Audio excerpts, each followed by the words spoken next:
quiet my soul, 'cause you're teaching me how to slow down. Good morning, River House. It is a joy to be with you this morning. I'm so excited because I get to share with you some good news and some stories about some of the different things that have been happening in our community during this time.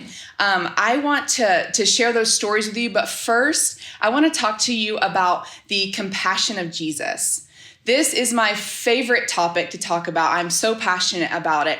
And I just want to talk about the compassion of Jesus and the impact of that in the world. And so, as we've been able to slow down and we've been deconstructing our lives and been sitting with Jesus, personally, I have almost been reawakened to the compassion of Jesus. And I've been sitting with him and I've been encountering him in a new way and feeling some of the burdens that are on his heart and feeling the pain of those that are hungry, those that are poor, those that are depressed, those that are suffering in this time.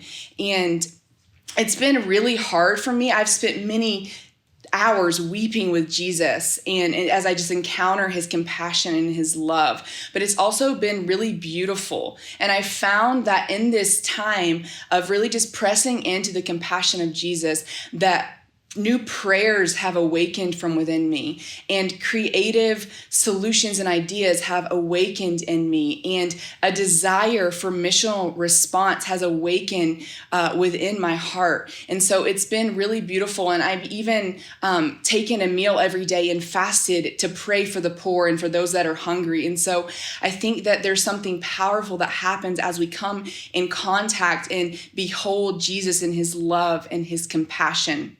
And so I want to talk a little bit about that. And I think in this time, we have an opportunity to really press into Jesus for that. As Pastor Jordan says, as we slow down and get in rhythm with God and we're building these new daily practices into our lives, I think there's an opportunity to ask God, what does his compassion look like? And what is our response to that to look like in our life? And so Jesus has been speaking to me about this for years now, but there's this tension with mission that I've wrestled with the Lord. And there's this intentional missional expression that we see in Jesus's life. And there's this more organic, natural missional expression that we see in our day-to-day rhythm. And what I mean by that, as far as Jesus's life, we see that he intentionally goes to meet with the woman at the well in Samaria. And he didn't have to do that, but he set out on a mission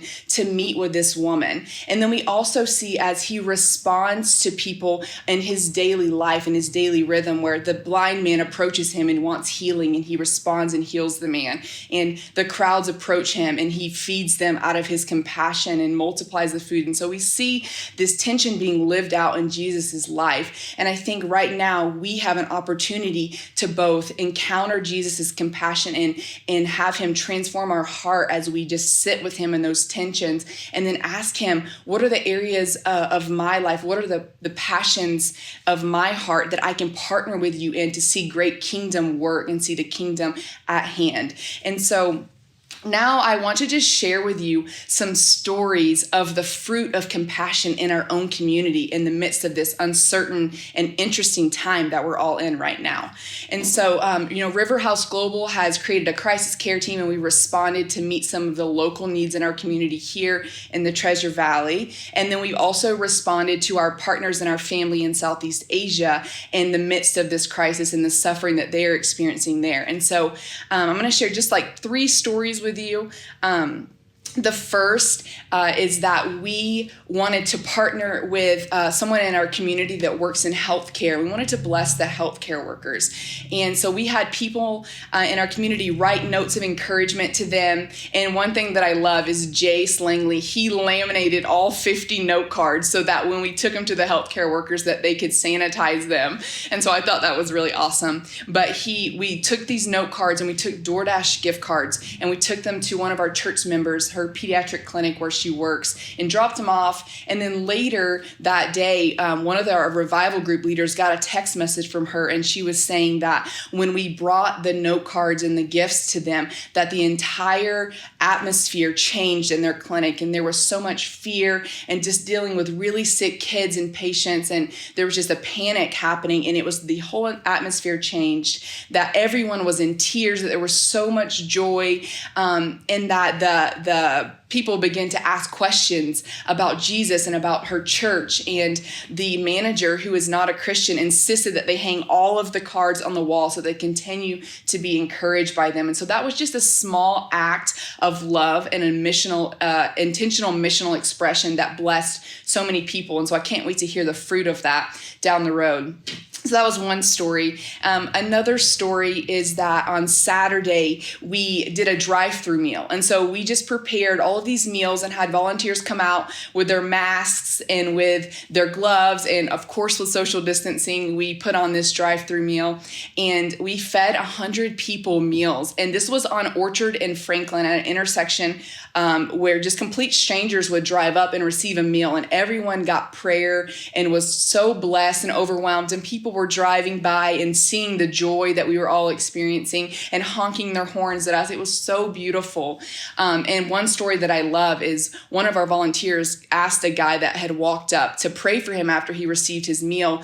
And she just begins to pray for him. And she gets this prophetic word from the Lord that the Lord wanted to bring reconciliation into his life. And he stopped her in the middle of her speaking and her prayer and said, "Ma'am, I have to be honest with you. I just got out of prison. And so you have no idea how much this means to me." And so there were just so many little stories like that of people just being blessed. And just by a simple act of providing meals for people, it opened up the door for us to share the love of Jesus with them. And so that was so beautiful. And then lastly, I just want to talk about the expression that we've been seeing and how we've been partnering with our family in Southeast Asia. So, in the global South, there's already so much poverty. And so the impact of something like this global pandemic is even much more severe there, where they have very little help and there's just so much suffering already. And so we put out a video and we did a call to action for our community to be able to come alongside of some of the pastors there and their families and to feed the hungry people and those that are suffering. And we raised over $5,000 in just 5 days. And so there's two parts of this story that I love and wanted to share. And that the first is that some of the people that were giving towards our family there, I know a couple of them specifically were giving so sacrificially. We all have been giving sacrificially, but there were two cases that I know that either lost their job or not able to work right now. And so they were sowing from a place of saying, "God, I really trust you." And so that has blessed us so deeply, just seeing the sacrificial giving of people in our community and really trusting God with our resources. And then, so with that, we raised over $5,000. So we've been able to take care of all 37 pastors and their families in our community and that are under the leadership of our partners over in Southeast Asia.